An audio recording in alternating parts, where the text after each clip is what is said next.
नमस्कार दोस्तों, आपका स्वागत है आपके अपने चैनल में। जब से सुप्रीम कोर्ट का लिव इन रिलेशन वाला ऑर्डर आया है, समाज में एक भ्रामक जानकारी आ गई है कि कोई भी व्यक्ति किसी भी महिला के साथ लिव इन में रह सकता है। शादीशुदा महिलाएं भी किसी अन्य पुरुष के साथ लिव इन में रह सकती हैं। ये कुछ भ्रामक जानकारियां हैं जो लोगों को कहीं से हो गई हैं। सुप्रीम कोर्ट ने ऐसा कुछ नहीं कहा है कि कोई भी व्यक्ति किसी भी महिला के साथ रह सकता है, चाहे वो विवाहित हो अविवाहित हो। ऐसा नहीं है। लोग किसी भी कोर्ट के ऑर्डर का केवल अपने हिसाब से अर्थ निकाल लेते हैं। इसकी परिस्थितियां हर केस की अलग होती हैं। सुप्रीम कोर्ट ने अगर किसी केस में कहा होगा तो वो उस केस के संबंध में ही था, और जिस केस में कहा था वो कोई वैवाहिक जोड़े नहीं थे। अविवाहित स्त्री पुरुष अपनी मर्जी से स्वेच्छा से कहीं रहना चाहते हैं साथ में, उस पर सुप्रीम कोर्ट ने उनको कोई आपत्ति नहीं की थी। पर इसका मतलब ये बिल्कुल नहीं है कि कोई भी वैवाहिक जोड़े किसी अन्य वैवाहिक महिला या पुरुष के साथ रह सकते हैं। पर समाज में एक चलन चल गया है, कहीं ना कहीं सामाजिक व्यवस्थाएं बिगड़ी हैं। ये देखने में आ रहा है कि कई बार विवाहित महिलाएं अपने बच्चों को छोड़कर, अपने पति को छोड़कर अपने किसी पुरुष मित्र के साथ चली जाती हैं। अब जब वो पत्नी घर से चली जाती है तो पति को समझ में नहीं आता कि क्या करे। किसी वकील की सहायता से ये तय करता है कि थाने में शिकायत की जाए, तो थाने में जाके गुमशुदगी की शिकायत दर्ज करा देता है। क्योंकि महिला बालिग है तो पुलिस केवल गुमशुदगी की शिकायत दर्ज कर लेती है और अपने स्तर पर ढूंढने का प्रयास करती है। ऐसा उसके पति को बता दिया जाता है। अब पति परेशान है। स्थिति एक दूसरी भी यहां पर है कि पति को मालूम है कि मेरी पत्नी कहां है और किसके साथ गई है। अब यहां पे दो परिस्थितियां आ रही हैं। अगर पत्नी पति से लड़कर या किसी बात पे नाराज होकर अपने मायके चली गई है, या अपने पति को छोड़कर किसी अन्य पुरुष के साथ चली गई है, दोनों परिस्थितियों में पति के लिए क्या क्या उपचार है? क्या वो एक ही कानून का उपयोग लेके दोनों में लाभ ले सकता है? ऐसा नहीं होगा। जब ऐसी स्थिति में कोई पक्षकार परेशानी में रहता है, वकील के पास जाता है, तो वकील उसको हैबियस कॉर्पस पिटीशन लगाने की सलाह देते हैं।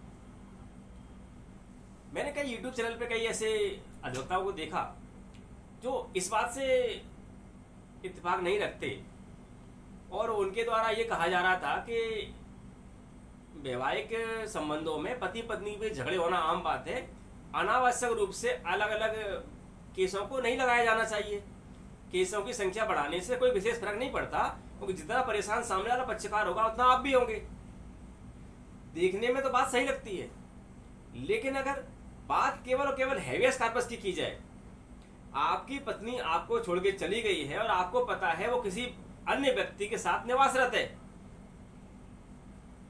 वहां पर हैबियस कॉर्पस लगाना आवश्यक नहीं अति आवश्यक है।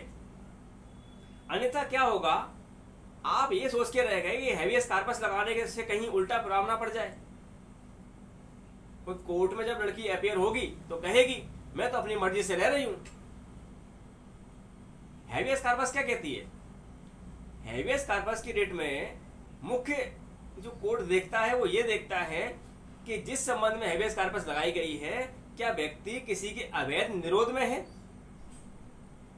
जब किसी व्यक्ति को कोई व्यक्ति या कोई शासन प्रशासन का व्यक्ति या पुलिस के द्वारा अवैध रूप से अपनी हिरासत में रखा जाता है, अपने पास पकड़ के रखा जाता है, तो ऐसी स्थिति में हम हैबियस कॉर्पस लगाते हैं कि हमारा व्यक्ति उस व्यक्ति की अवैध हिरासत में है, वहां से उसे छुड़वाया जाए, उसकी जान को खतरा है।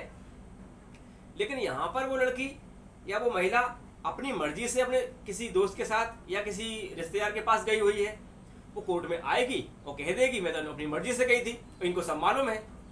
ऐसी स्थिति में कहीं ना कहीं पतियों को डर रहता है कि अगर हमने ऐसी पिटीशन लगाई तो कहीं हमारे ऊपर कॉस्ट ना लग जाए। ऐसा नहीं होगा मित्रों।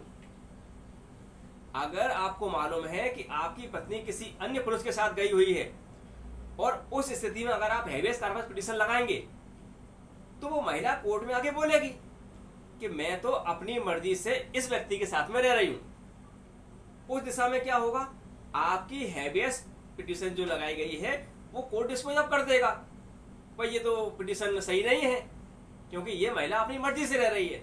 लेकिन कोर्ट अपने ऑर्डर में ये चीज लिखेगा कि महिला कोर्ट में अपियर हुई, उसने बताया कि वो अपनी मर्जी के साथ किसी अन्य पुरुष के साथ रह रही है, उसे अपने पति के साथ में नहीं रहना है। आपकी पिटीशन खारिज कर दी जाएगी। लेकिन पिटीशन खारिज होने का यही ऑर्डर भविष्य में आपके बड़े काम आने वाला है। अब वो महिला जो आपकी पत्नी है भविष्य में आपके खिलाफ कोई केस दर्ज कराती है अगर, तो आपको इस ऑर्डर का फायदा मिलेगा। कई बार ऐसा होता है और देखने में आता भी है, तात्कालिक प्रेम संबंधों को लेकर लड़कियां महिलाएं ऐसे चली जाती हैं और जब उनकी आंखें खुलती हैं वापस आती हैं और वापस आके पति के ऊपर दहेज एक्ट, 125 का मेंटेनेंस एक्ट, घरेलू हिंसा सारे कानून का उपयोग करती हैं। क्योंकि प्राइमरी रूप से महिला का फेवर होता है तो उसकी सारी शिकायतें दर्ज कर ली जाती हैं और पति अब परेशान हो रहा होता है। उसके द्वारा ना कोई शिकायत की गई, ना कोई हेबियस कॉर्पस लगाई गई, ना कुछ किया गया। तो कहीं ना कहीं अब पति की प्रताड़ना का समय चालू हो गया। अगर ऐसी स्थिति में जब उसके द्वारा कोई केस लौट के लगाया गया है, आपके पास वो हेबियस कॉर्पस का ऑर्डर है, तो आपको ऐसी किसी भी समस्या का सामना नहीं करना पड़ेगा। हेबियस कॉर्पस कब नहीं लगानी है, जब आपको यह पता है कि आपकी पत्नी अपने माता पिता के पास गई है, आपसे झगड़ा हुआ है या कोई बात ऐसी हो गई है, वो अपने माता पिता के पास या अपने किसी अन्य परिजन के पास गई हुई है। प्रेमी और परिजनों में ये एक बड़ा भेद है, इस चीज को आप समझ लीजिए। यही बारीक सी लाइन है जो इस बात को कट करती है कि हेबियस कॉर्पस लगानी है कि नहीं लगानी है। प्रेमी के साथ गई है, आपको जानकारी है, हेबियस कॉर्पस लगाइए। माता पिता के पास है, परिजनों के पास है, भूल के भी ना लगाइए। माता पिता के पास होने की स्थिति में वो कोर्ट में आएगी, बताएगी कि आपने मारा पीटी की, उसके साथ अत्याचार किया, इसलिए वो जाके माता पिता के पास रह रही है। माता पिता के पास चली गई हो तो हमें क्या करना चाहिए, और अपने किसी पुरुष मित्र के पास गई हो तो क्या करना चाहिए, इसकी अलग अलग व्याख्याएं की जा सकती हैं। अपने पुरुष मित्र के साथ गई है तो मैंने आपको बता दिया, हेबियस कॉर्पस तत्कालिक रूप से लगाइए। जिस दिन गई है उस दिन उसकी गुमशुदा की रिपोर्ट आवश्यक रूप से दर्ज कराइए। अन्यथा यह भी हो सकता है कि जब वो महिला अपने किसी पुरुष मित्र के साथ चली जाएगी, आप उसको ढूंढेंगे, वो आपको मिलेगी नहीं, और हो सकता है कि उस महिला के माता पिता आपके ऊपर यह आरोप लगा दें कि आपने उनकी बेटी को कहीं गायब कर दिया है, उसकी हत्या कर दी है, उसके सबको कहीं छुपा दिया है। ऐसी परिस्थिति में आप फंस सकते हैं। ऐसी परिस्थिति से बचने के लिए जिस दिन महिला गायब हो तत्काल रूप से गुमशुदगी की रिपोर्ट थाने में दर्ज कराइए, और थाने की पुलिस कोई कार्रवाई ना करे तो 1-2 दिन का वेट करने के बाद अगर आपको जानकारी हो गई है किसके अंडर में है, किसी कस्टडी में है, किसके साथ गई है, उसके खिलाफ habeas corpus petition high court में फाइल कर दीजिए, आपको उसका लाभ मिलेगा। अगर वो माता पिता के साथ गई है तब क्या करना है, उस स्थिति में आप अपनी तरफ से राजीनामा का प्रयास अवश्य कीजिए, सामाजिक रूप से कीजिए, उसको बुलाने का प्रयास कीजिए। अगर वो नहीं आए तो फैमिली कोर्ट में सेक्शन 9 का दावा लगाइए। सेक्शन 9 का दावा आपके बहुत काम आने वाला है। आपकी पत्नी जिस दिन आपके घर छोड़ के चली जाए, आपको पता है आपसे गुस्सा होकर गई है और सामाजिक रूप से समझाने के बाद भी वापस नहीं आ रही है, सेक्शन 9 का दावा आवश्यक रूप से लगा दीजिए। आप आने वाली कई समस्याओं से बच जाएंगे।